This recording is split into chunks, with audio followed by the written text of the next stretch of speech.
Hello, lovely listeners. Welcome to the English Leap podcast. I'm Erin, and as always, I'm joined by my co-host, Evan. We're so excited you're here with us today. Hey, English learners! Today's episode is going to be a real eye-opener. We're diving into one of the most powerful tools for improving your English fluency. It's called shadowing. Now, if you're thinking, shadowing? What's that? Don't worry, you're in for a treat. And if you've heard of it before or even tried it, stick around, because we're going to uncover the biggest mistakes learners make and share some incredible tips to make this practice work for you. That's right. Whether you're a beginner or someone who's been practicing for years, this episode has something for everyone. Shadowing isn't just a technique. It's like stepping into the shoes of a fluent speaker. But before we dive in, we have a little something to make this journey even easier for you. We've created a free PDF guide to go along with this episode. It's packed with tips, examples, and even a practice plan to help you master shadowing. You can grab it through the link in the description. It's like having a personal English coach right at your fingertips. So make yourself comfortable. Grab your headphones, a cup of coffee, or your favorite drink, and let's dive into why shadowing is such a game changer for learning English. That's right. Let's get into it. Let's start with the big question. Why is shadowing such a powerful tool for learning English? I'll be honest. When I first heard about it, I was skeptical. I thought, how can repeating someone else make me fluent? But then I tried it. And wow, it was a total game changer. I remember I was listening to a podcast, and I decided to mimic the host just for fun. At first, I was fumbling over the words, but as I kept going, I realized something amazing. I wasn't just learning vocabulary. I was picking up the flow of English. Exactly. Shadowing helps you internalize the language. It's not just about words. It's about how those words fit together in real-life conversations. The rhythm, the melody, the stress, it all starts to feel natural. And let's not forget the listening benefits. When you shadow, you train your ears to hear things you might normally miss, like how native speakers link words together or drop certain sounds. For example, instead of, "What are you doing?" you might hear, "What you doing?" Yes, and that's such a confidence booster. I remember shadowing a TED Talk by one of my favorite speakers, and after a few sessions, I found myself mirroring their energy and intonation. It felt like I had borrowed their speaking style for my own conversations. Totally relatable. I once shadowed an audiobook from a motivational speaker. Not only did it improve my fluency, but it also gave me this extra boost of positivity every time I practiced. It's like you're embodying the speaker you're shadowing. And you know what's great? You don't need a fancy setup to do it. You can shadow anywhere, while you're walking, cooking, or even commuting. I used to shadow while waiting for the bus. Sure, I got a few funny looks, but it was worth it. I've shadowed while driving. My car became my little English bubble. And honestly, it's such a productive way to use time that might otherwise go to waste. So if you're wondering why shadowing works, it's because it helps you live the language. You're not just learning English, you're experiencing it in action. Absolutely. It's like learning a dance. You're not just watching the steps, you're moving with the rhythm and feeling the flow. And over time, it becomes second nature. Now that we know why shadowing is so effective, let's talk about how to actually do it. Evan, when you first started shadowing, how did you approach it? Well, at first, I just tried to mimic whatever I was hearing, which worked okay, but I didn't have a system. Then I learned that there are two main ways to shadow: on the go and focused. I think you're more of a focused shadower, right? Exactly. For me, focused shadowing is the way to go. I pick a short clip, like a minute or two, and I really break it down. I play a sentence, pause, and then repeat it out loud. I focus on the pronunciation, the rhythm, and even the speaker's energy. That's great for when you're sitting at your desk and have time to concentrate. I, on the other hand, love on-the-go shadowing. I'll listen to a podcast or an audiobook while I'm walking or driving, and I try to echo what the speaker is saying in real time without pausing. Both methods are great, and they work for different goals. Focused shadowing helps you perfect specific aspects, like tricky sounds or intonation patterns. On-the-go shadowing is more about fluency and getting comfortable with the flow of the language. Exactly. Here's an example. When I was shadowing a sports podcast, I learned how native speakers connect words naturally. Instead of saying, "I want to go," it sounded like, "I want to go." It's subtle, but so important for sounding natural. I love that. For me, shadowing speeches or TED Talks is fun because you get to mimic the speaker's confidence and tone. It's almost like borrowing their charisma. I once shadowed a motivational talk, and by the end, I felt like I could give the speech myself. Another tip, choose something you actually enjoy. I shadowed a stand-up comedy special once. Not only did I pick up new vocabulary, but I also got a better sense of comedic timing in English. It was so much fun. That's such a good point. When you're shadowing something you're excited about, it doesn't feel like work. And don't forget, you don't have to shadow the whole thing. Even 30 seconds or a single paragraph can make a big difference. And remember, you can adjust the speed if it feels too fast. Most apps let you slow down the audio, which makes it easier to catch every detail and stay on track.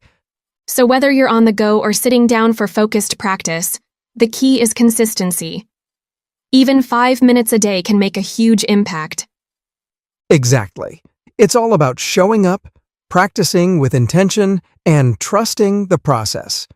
Shadowing isn't just about copying. It's about learning how to feel the language. So, shadowing sounds amazing, right? But like any learning technique, it's only effective if you're doing it the right way. Let's talk about some common mistakes people make when shadowing and how to avoid them. Absolutely, Aaron. And you're so right. It's not just about doing it, but doing it well. I'll admit, I've made plenty of mistakes. The biggest one? Trying to tackle too much too soon. When I first started, I thought, why not shadow an entire TED Talk? Yeah, that didn't end well. Oh, I've been there too. I once tried to shadow a whole episode of my favorite TV show. Let's just say I was out of breath and confused by the end of it. Shadowing isn't a marathon. It's about starting small and focusing on quality over quantity. Exactly. I love that. Quality over quantity. And honestly, a 30-second clip or even just a single paragraph can do wonders. It's all about mastering one thing at a time. Right. And another common mistake is shadowing on autopilot. If you're just repeating words without really listening for things like intonation, rhythm, or stress, you're missing out. Shadowing isn't about being a parrot. It's about truly understanding how the language works. That's such a great point. I used to do that too. I was so focused on saying the words correctly that I completely ignored how they were being said. I wasn't picking up on the tone or pacing, which, let's face it, is half the magic of English. Exactly. And here's another big one: expecting perfection right away.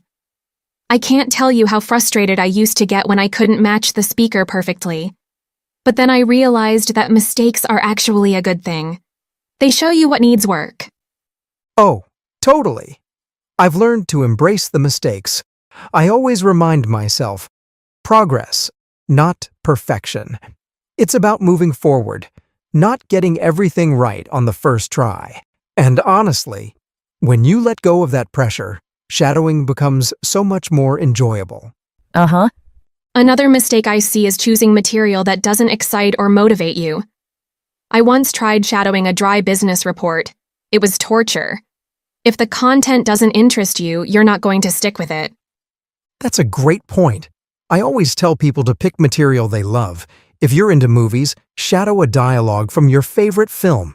If you love podcasts, choose a host whose voice inspires you. The more you enjoy it, the more you'll want to practice.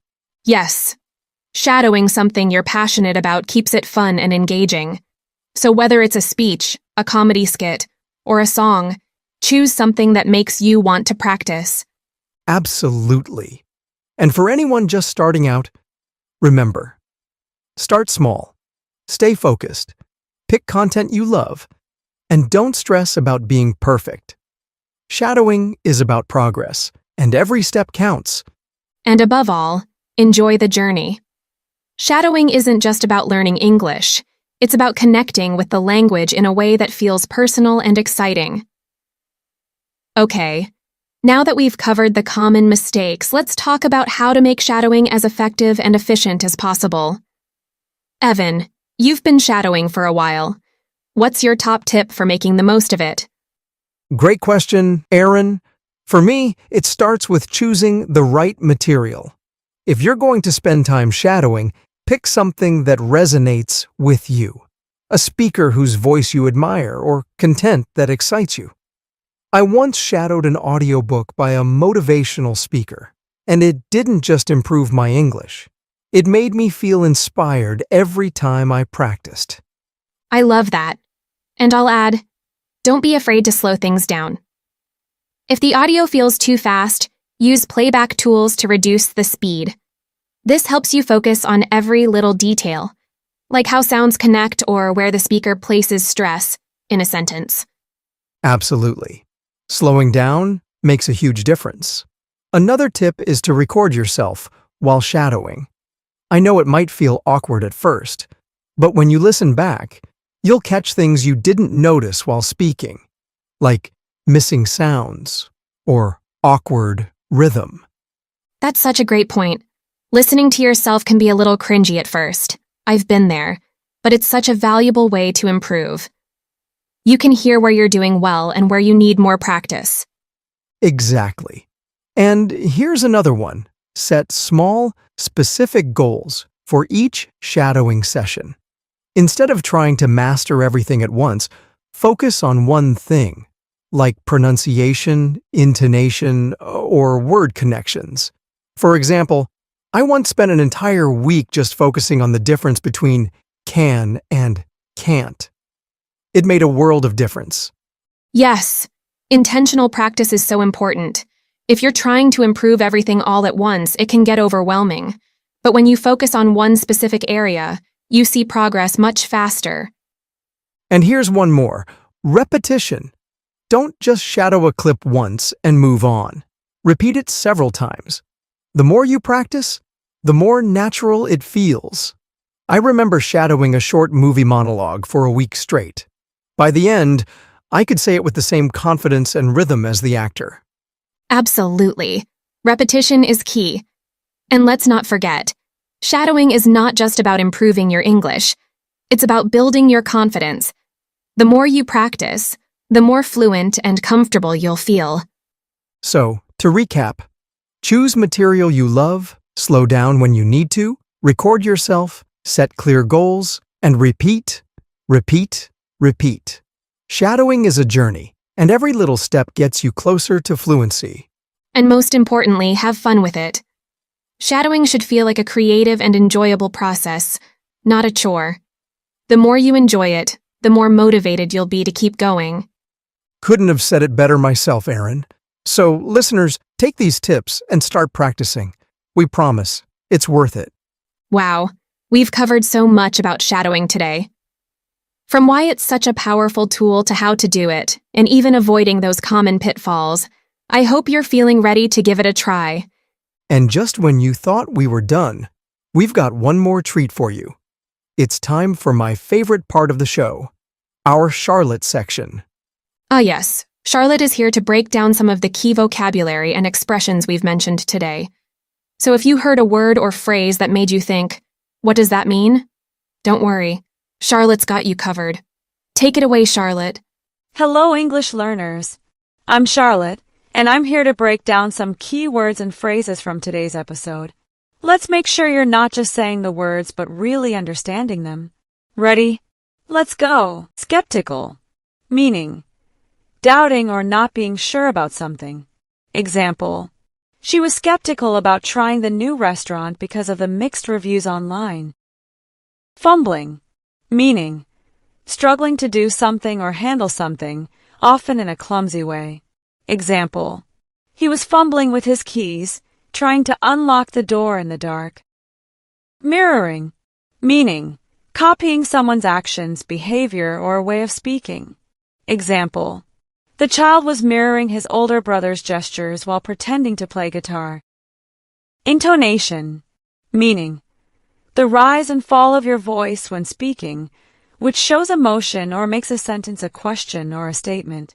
Example, her intonation was cheerful, which made her presentation engaging and lively. Embodying.